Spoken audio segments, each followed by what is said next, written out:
Bonjour, nous allons vous présenter plusieurs expériences qui permettent d'identifier des gaz formés. Passons aux expériences. Rappel, en troisième année, l'électrolyse de l'eau a été réalisée. Chacun des gaz produits a été identifié à l'aide de tests significatifs, le dioxygène et le dihydrogène. Le dioxygène étant un comburant, ravive un tison. Le dihydrogène produit une petite détonation lorsque l'on approche une allumette ou une flamme de l'ouverture d'un tube à essai. Pour l'expérience avec le méthane, il nous faut du magnésium, de l'acide chlorhydrique, des allumettes,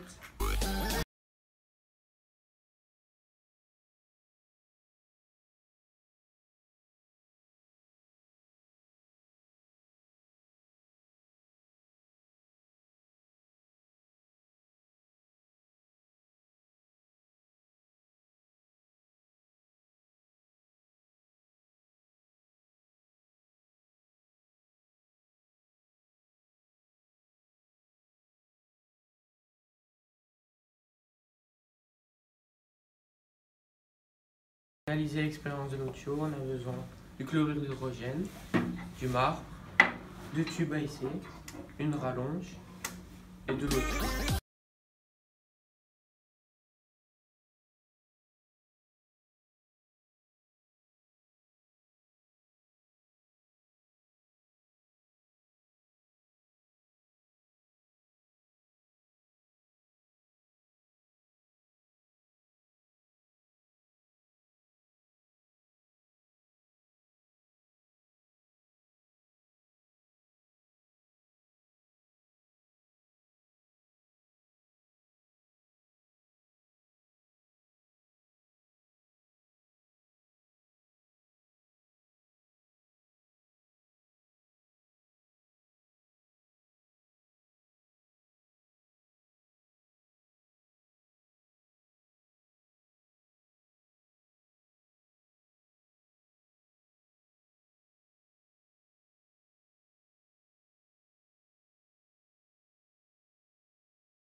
Bonjour, nous allons vous présenter le matériel nécessaire pour réaliser l'expérience 1.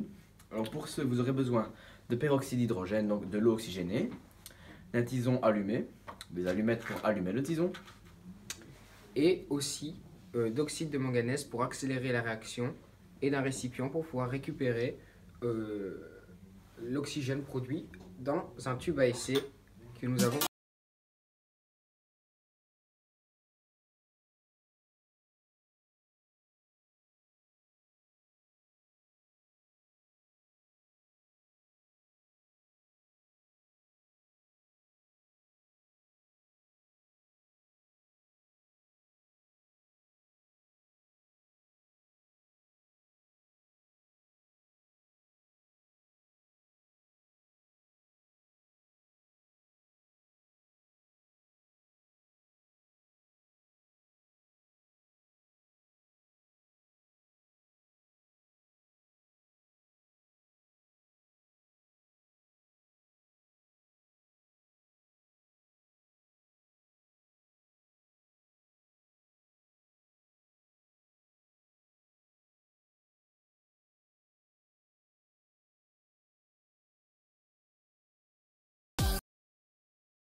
Dans cette expérience, nous allons vous expliquer ce qui s'est passé.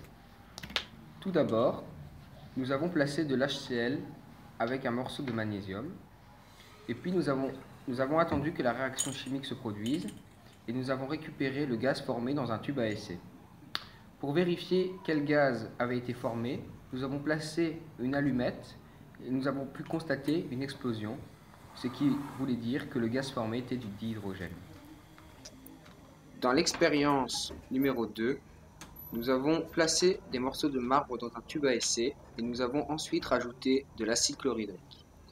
Ensuite, une réaction chimique s'est produite entre le marbre et l'acide chlorhydrique et nous avons placé un bouchon avec une rallonge pour pouvoir diriger les gaz formés dans un tube à essai avec de l'eau de chaux.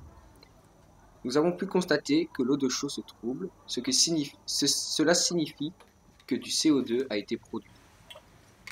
Dans l'expérience numéro 3, nous avons placé de l'eau oxygénée et de l'oxyde de manganèse dans un Erlenmeyer. Ensuite, nous avons pu constater une réaction chimique qui a produit un gaz formé que nous avons récupéré dans un tube à essai. Ensuite, nous avons allumé un tison et nous l'avons introduit dans le tube à essai. Nous avons pu constater que le tison s'est réallumé, cela signifie que le gaz formé est du dioxygène.